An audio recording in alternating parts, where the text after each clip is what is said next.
ಪ್ರತಿದಿನ ತಪ್ಪದೇ ಧ್ಯಾನ ಮಾಡಿ, ಇದರಿಂದ ಇದೆ ಹಲವು ಲಾಭ.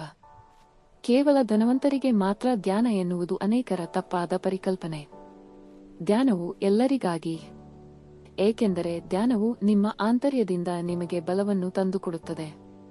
ಧ್ಯಾನವು ಪ್ರತಿಯೊಬ್ಬರಿಗೂ ಅತಿ ಅವಶ್ಯಕ. ರಾಜಕಾರಣಿಗಳಾಗಿರಲಿ, ಉದ್ಯಮಿಗಳಾಗಿರಲಿ, ನಿರುದ್ಯೋಗ ಯುವಕರಾಗಿರಲಿ, ಗೃಹಸ್ಥರಾಗಿರಲಿ, ಸನ್ಯಾಸಿಗಳಾಗಿರಲಿ, ವಿದ್ಯಾರ್ಥಿಯಾಗಿರಲಿ, ಪ್ರತಿಯೊಬ್ಬರಿಗೂ ಧ್ಯಾನವು ಅವಶ್ಯಕ. ನೀವು ಆರೋಗ್ಯದಿಂದಿದ್ದರೂ, ಕಾಯಿಲೆ ಬಿದ್ದಿದ್ದರೂ ಆಗಲೂ ಧ್ಯಾನವು ದೊಡ್ಡ ಪಾತ್ರವನ್ನು ವಹಿಸುತ್ತದೆ.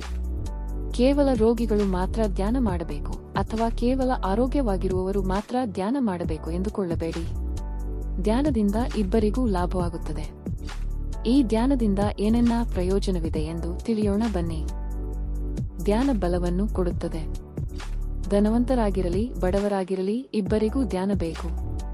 ಕೇವಲ ಧನವಂತರಿಗೆ ಮಾತ್ರ ಧ್ಯಾನ ಎನ್ನುವುದು ಅನೇಕರ ತಪ್ಪಾದ ಪರಿಕಲ್ಪನೆ. ಧ್ಯಾನವು ಎಲ್ಲರಿಗಾಗಿ. ಏಕೆಂದರೆ ಧ್ಯಾನವು ನಿಮ್ಮ ಆಂತರ್ಯದಿಂದ ನಿಮಗೆ ಬಲವನ್ನು ತಂದುಕೊಡುತ್ತದೆ. ಸಂಗೀತ, ನೃತ್ಯ ಇವೆಲ್ಲವೂ ಕಿವಿಗೆ ಮಾಧುರ್ಯವನ್ನು ಮತ್ತು ಕಣ್ಣಿಗೆ ರಂಜನೆಯನ್ನು ತಂದುಕೊಡುತ್ತದೆ.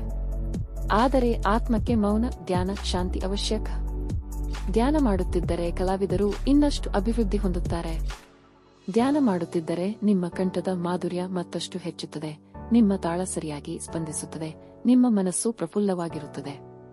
ಆದ್ದರಿಂದ ಕಲಾವಿದರಿಗೂ ಧ್ಯಾನವು ಅತ್ಯವಶ್ಯಕ. ಧನ್ಯವಾದಗಳು.